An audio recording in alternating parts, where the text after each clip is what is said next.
চিকেনের রেসিপি আপনারা তো বাড়িতে অনেকে অনেকভাবেই বানিয়ে থাকেন, বা চিকেন বিরিয়ানি, চিকেন আলু লাল ঝোল, অনেকে অনেক রকমই চিকেন বানাতে পারেন। আজকে আমি খুবই কম উপকরণ দিয়ে, বাড়িতে যেগুলো থাকে সেগুলো দিয়ে বানিয়ে দেখাবো চিকেন দো পেঁয়াজা।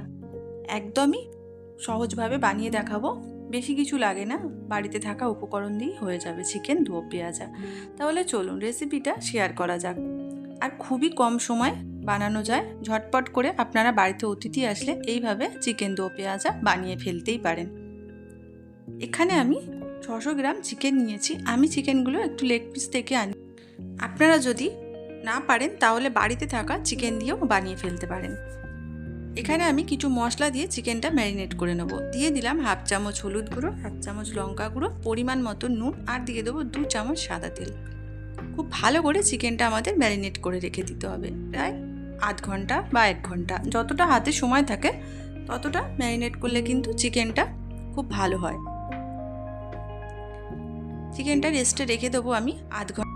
আমার হাতে বেশি সময় ছিল না, তাই আমি আধ ঘন্টা চিকেনটা রেস্টে রেখে দিয়েছি।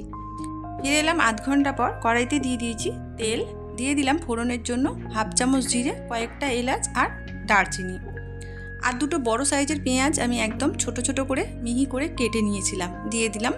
পেঁয়াজটা আমাদের যতক্ষণ না ব্রাউন কালার হচ্ছে ততক্ষণ কিন্তু ভাজতে হবে। দেখুন লাল লাল হয়ে গেছে পেঁয়াজটা। এবার দিয়ে দেবো 1 চামচ আদা আর রসুন বাটা। আদা রসুনটা ততক্ষণ অবধি আমাদের ভাজতে হবে যতক্ষণ না কাঁচা গন্ধটা যাচ্ছে। খুব ভালো করে সমস্ত কিছু ভেজে নিতে হবে। এবার দিয়ে দেবো একটা বড় সাইজের টমেটো আমি কেটে নিয়েছিলাম, দিয়ে দিলাম। আপনারা চাইলে এখানে টমেটো সসও ব্যবহার করতে পারেন। আর দিয়ে দিলাম ঝালের জন্য কাঁচা লঙ্কা কুচি। ঝালটা আপনারা পরিমাণ মতন দেবেন। সমস্ত কিছু একটু সময় নিয়ে আমাদের ভেজে নিতে হবে। টমেটো আর পেঁয়াজ খুব ভালো করে ভেজে নিতে হবে যাতে করে গলে যায়। দিয়ে দিলাম স্বাদ মতন নুন। আর কিছু মশলা আমি অ্যাড করব। দিয়ে দিলাম হাফ চামচ ধনে গুঁড়ো, হাফ চামচ কাশ্মীরি লঙ্কার গুঁড়ো, আর দিয়ে দেবো হাফ চামচ হলুদ গুঁড়ো। চিকেনে আমাদের লঙ্কা হলুদ দেওয়া আছে, তাই বেশি পরিমাণ না দিলেও হবে। আবারও সমস্ত কিছু মশলা একসাথে খুব ভালো করে মিশিয়ে নিতে হবে। দেখুন মশলা থেকে তেল ছেড়ে দিয়েছে, পেঁয়াজ টমেটো সব কিছু গলে গেছে। এবার দিয়ে দেবো ম্যারিনেট করা চিকেন। চিকেন দিয়ে খুব ভালো করে একটু সময় নিয়ে চিকেনটা ভালো করে কষিয়ে নিতে হবে। চিকেনটা খুব ভালো করে কষানো হয়ে গেছে। এবার কিছুক্ষণের জন্য চাপা দিয়ে দেবো।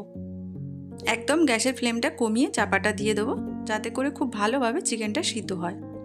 আর এদিকে আমি চিকেন দো পেঁয়াজার জন্য এইভাবে পেঁয়াজ কেটে নিয়েছি দেখুন, আর একটা টমেটো কেটে নিয়েছি। এদিকে একটা কড়াই বসিয়ে দিয়েছি, দিয়ে দিলাম কিছুটা পরিমাণে মৌরি ফোড়নের জন্য, আর দিয়ে দেবো পেঁয়াজগুলো। পেঁয়াজগুলো কয়েক সেকেন্ড ভালো করে ভেজে নিতে হবে। এবার দিয়ে দেবো কেটে রাখা টমেটো।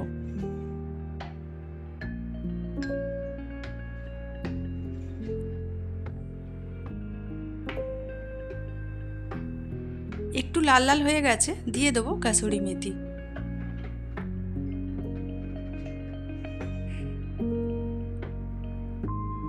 এটা আলাদাভাবে ফ্রাই করছি, তাই একটু নুন দিয়ে দিলাম। পেঁয়াজটা বেশি কিন্তু ভাজার দরকার নেই, তাহলে চিকেনের স্বাদটা আসবে না। এইভাবে হালকা করে অল্প সময় ভেজে নিলেই হবে। এদিকে চিকেনটা থেকে দেখুন কত তেল বেরিয়েছে। আমি কিন্তু এখানে জলও দিইনি, চাপা দিয়ে দিয়েছিলাম। চিকেনটা কিন্তু 80% একদম সিদ্ধ হয়ে গেছে।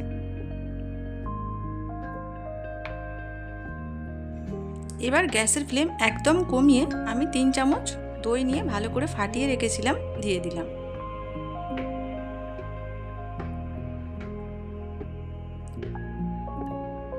সমস্ত কিছু খুব ভালো করে মিশিয়ে দিতে হবে।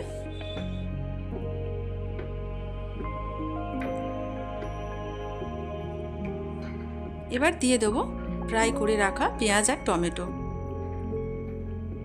দিয়ে 3 থেকে 4 মিনিট চাপা দিয়ে রান্নাটা করলেই কিন্তু একদম রেডি হয়ে যাবে।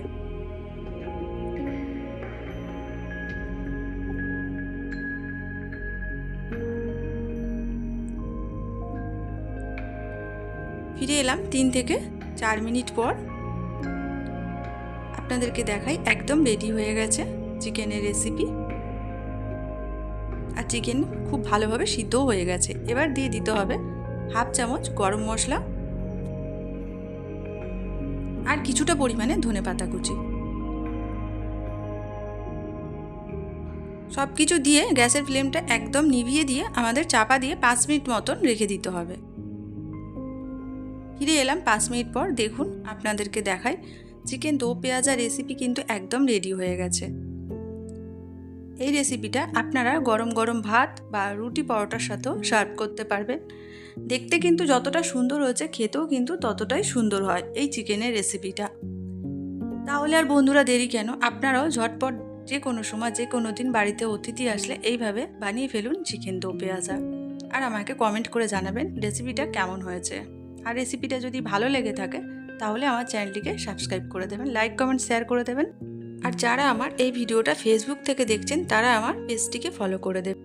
তাহলে আজকের মতন আসি, আবারও দেখা হবে নতুন কোনো রেসিপির সাথে, নতুন কোনো ভিডিও নিয়ে। ততক্ষণ পর্যন্ত আপনারা খুব ভালো থাকবেন আর সুস্থ থাকবেন।